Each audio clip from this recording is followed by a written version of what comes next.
Hey guys, this is Miriam at High Life Auto. I am out doing a video test drive on a 2008 Honda Civic Hybrid.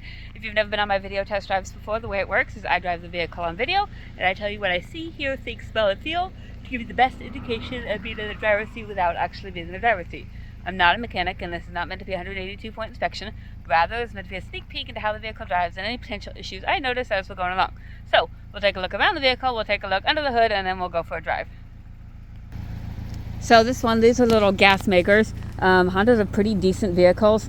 I know Honda and Toyota kind of have a thing going. It's, Civic and Prius, they're kind of arch enemies. So this is the Civic version of it. It's going to get probably upwards of 40, 45, 50 miles to the gallon.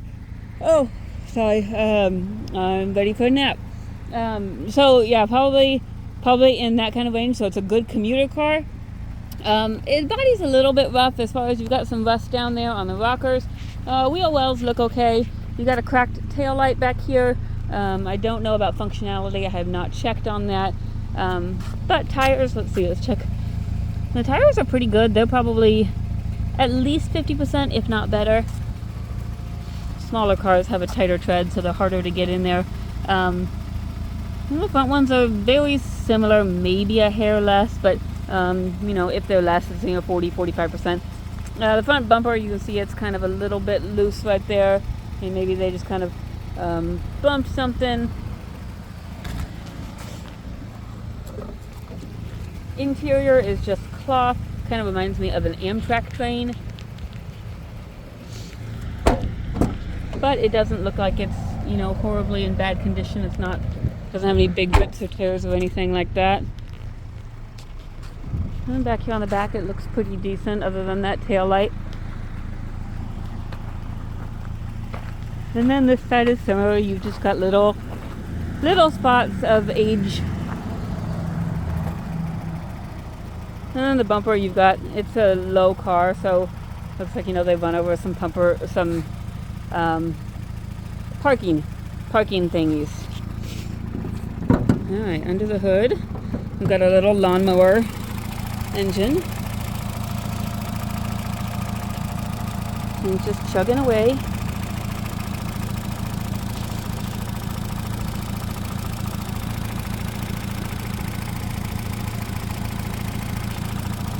It's doing whatever it's supposed to be doing. And I know most of your motors up here, that little battery right there, that just pretty much starts your car. The big hybrid battery is behind the passenger, or is behind the back seat. That's the big one that does all the work. That one just, kind of does your basic stuff. Oh, okay, let's get in here and see what we've got. Okay, so the auction told me a couple things. They said that there was a check engine light on. I think that they're talking about the wrench, and that is on a Honda, that is an oil change light. So and when I was in here earlier, it said miles to service. So I'm pretty sure that's what they're talking about, because I pulled up check engine lights on the computer, and there's like 4 modules on here. But if you go into every module and go in to read the codes, there are no codes. And so at first I thought, well, maybe it's another module. But I didn't see a check engine light either. And so I was like, well, maybe it was on there and I don't know. Anyways, so as far as I can tell, there's no check engine lights. I think they're talking about just the lights. Okay, let's get in here and show you this one. They're talking about just the lights on the dash, which the wrench is, it needs an oil change. The TPMS light is tire pressure monitor system. One or more of the sensors are not working. I aired up the tires, and it's still saying that there's a fault in the system. Seatbelt light. We'll see if that works. I can fix that. Other than that, there's no lights on the dash. They said that there was an exhaust noise, which I don't really hear right now, but we'll see if we hear it when we're going up the road. And the car's been running for a while. Seatbelt light went off, so that's fine. They said delay into gear, both reverse and drive. I haven't felt that, but we'll see I'll try and pay attention to it. And then they said it drives down the road, and they said there's plenty of wheel bearing and brake noise. So we'll also pay attention to that and see. I do know that there's wheel bearing noise. I did hear that just driving across the street, and so that could be part of that. So, but I thought the brakes were actually really good just driving across the street. So we will test this stuff. Let's see. Let's test our radio.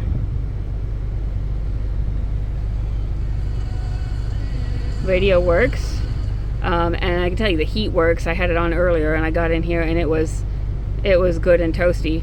I will try the AC.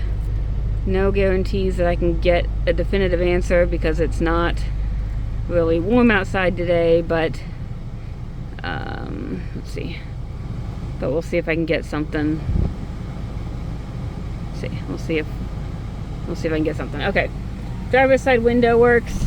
Passenger side window works. Rear passenger side window works, and rear driver's side window works. Shut the tail. That's not a tailgate. That's a glove box. Okay. Okay. I'm gonna say the AC probably doesn't. Oh wait, hold on. Maybe if I turn it towards cold. Well, it is on cold. It's on low. I'm gonna say the AC probably doesn't blow cold.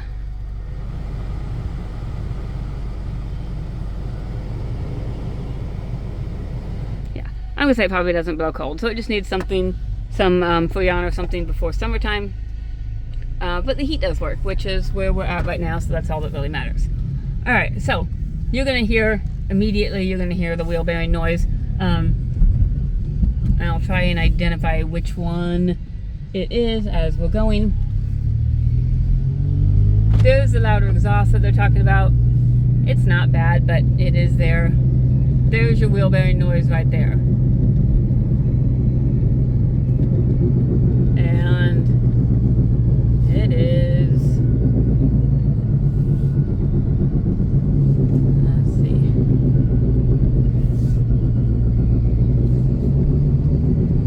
It doesn't really go away when I go to either side that I can really identify. So it could be either one in the front or it could be the back one.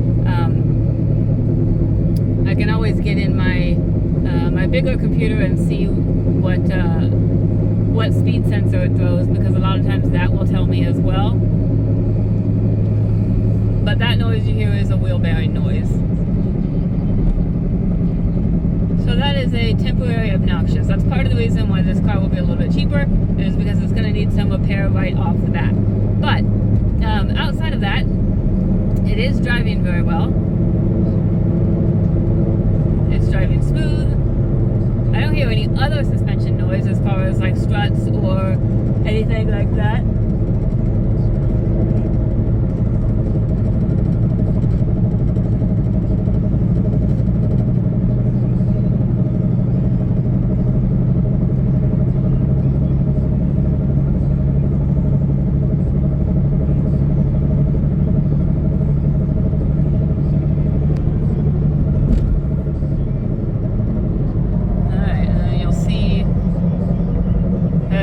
The green light is when the battery is charging. Brakes are good and solid, no grinding or vibration. So the white light is the hybrid battery, and it kind of just goes up and down. It's not really a great indicator of battery health. So the white light on top, that shows you when the hybrid battery is assisting. And then when you get a green light on the bottom, which should be like when you're coasting and when you apply the brakes, that's when your wheels and your brakes are charging the hybrid battery system. So it looks like it's working both ways. It looks like your hybrid battery is assisting and your suspension system is charging your hybrid battery. So it seems like it's working. We'll do our turn signals. Left turn signal works. Right turn signal works. Let's see, our cruise main, and Hondas, they've got a main cruise button, and then they've got another, right here on the wheel is where you turn it, where you set it, and then somewhere over on on the dash will be where you just turn it on and off. So you can see the cruise is working. We will do our windshield wipers and our wiper fluid. Looks like the wipers are a little bit rough, but they do work in a pinch. So right now, this car needs a little bit of work. It's a Honda Civic, and so it will last as long as you put maintenance into it. I mean, it'll run forever as long as you put maintenance into it. I don't think I told you how many miles are on it. Let me see. Let me figure out how to not run into the curb. Let me figure out how to go through the setting. That's the lights. I don't want the lights. See, look, I'm going down this hill, and I was going down this hill, and it was like fully charging the hybrid battery, which was kind of cool. Okay, well, where's my... See, there's the service miles. So the oil change is due. I did put oil in it because I usually check, when I check all my stuff. 171,000 miles. So for a Honda, this thing has really low miles. Hondas usually go 2, 3, 4, 500,000 miles when they're taken care of. So it'll take a little bit to get back to its glory, and then it'll go forever. So I was saying something, and now I don't know what the heck I was saying. But anyway, so overall, I think it's a good running car. It does have a couple things that it needs. I don't feel any. I'm gonna double check right here. Like the auction said, delay into gear both in reverse and drive. I'm sitting here going in both reverse and drive, and I don't feel anything at all. I've driven a Civic quite a bit. Like I had one years ago before I had so many dang kids, and then I sold my mom a Civic, and actually Matt had a Civic for years before he got married to me. So we've kind of done the whole Civic thing, and we kind of know how they work. This one seems like a decent one. It's not perfect. It's got some cosmetic stuff, and it needs some stuff. It needs a wheel bearing. It needs an oil change. It needs, if you want to mess with the stupid tire pressure sensor, you can mess with the stupid tire pressure sensor. It needs the AC charge, like little stuff like that. But for the most part, it's a really good running, low mileage Honda Civic. So, and I think it's going to be like under $2,000. So you almost can't get a running vehicle with 4 wheels for under $2,000. So if you have any questions, my cell phone is 309-267-7200. Thanks, guys.